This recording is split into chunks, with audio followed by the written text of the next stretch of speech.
Trade the Economic Politic written by option A J.B. Say, option B John Maynard Keynes, option C John Hicks, option D Adam Smith. So Trade the Economic Polite, it's written by Jean Baptiste Say. So option A is the right answer. Statement one है कि बचत ब्याज दर का सकारात्मक फलन है, means कि positive function है सेविंग और इंटरेस्ट रेट। स्टेटमेंट टू है विनियोजन ब्याज दर का ऋणात्मक फलन है, विनियोजन मीन्स इन्वेस्टमेंट, इंटरेस्ट रेट का नेगेटिव फलन है। तो इसमें बताना है कि स्टेटमेंट एक सही है, स्टेटमेंट दो सही है, या बोथ सही हैं, या दोनों ही गलत हैं। तो इसका सही जवाब होगा स्टेटमेंट दोनों ही सही हैं। Option C is the right answer. के दृष्टिकोण के अंतर्गत कथन एक कहता है कि डिमांड कर्व श्रम का मांग वक्र होता है जो वास्तविक मजदूरी दर का ऋणात्मक फलन है। कथन दो के अंतर्गत एस एस जो सप्लाई वक्र है श्रम पूर्ति वक्र का होता है जो वास्तविक मजदूरी दर का सकारात्मक फलन है। तो पहला कथन सही है, दूसरा कथन सही है, या दोनों सही हैं, या दोनों ही गलत हैं। तो कथन एक के अंतर्गत डी डी जो श्रम वक्र की मांग को रिप्रेजेंट कर रहा है और बोल रहा है कि यह मजदूरी वास्तविक मजदूरी का ऋणात्मक फलन है, ये बिल्कुल सही है।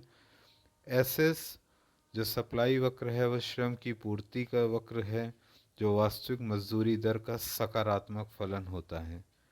तो option C is the right answer.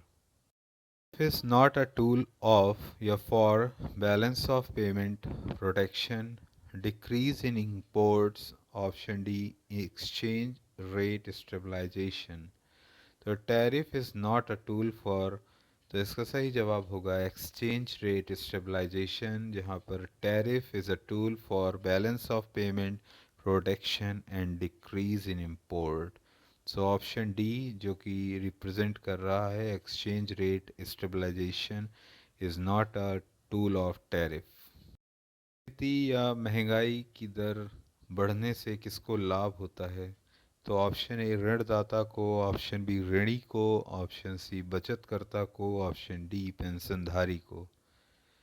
तो मुद्रास्फीति जो इन्फ्लेशन की इंक्रीमेंट होने से लाभ होता है या प्रॉफिट होता है, तो इसका सही जवाब होगा ऑप्शन बी ऋणी को, जिसने लोन ले रखा होता है।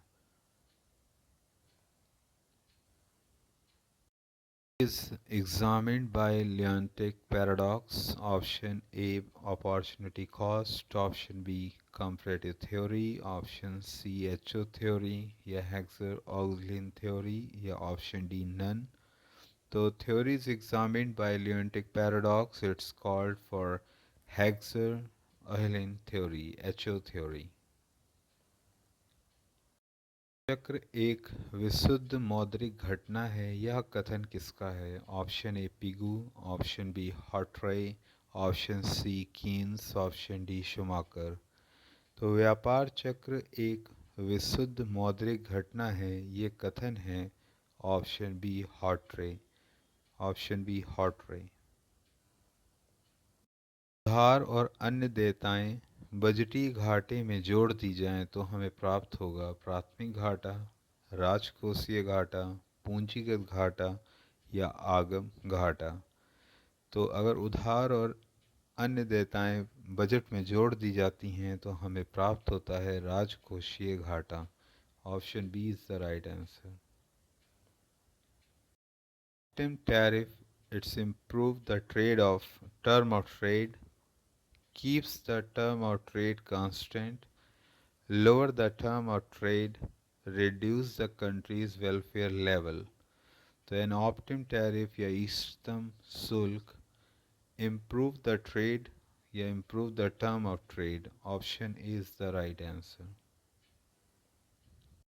वक्र या AD curve start from the origin मूल बिंदु point the below the origin point above the origin और नन। तो aggregate demand curve is start from the point above the origin, मूल बिंदु से ऊपर स्टार्ट होता है। तो option C is the right answer.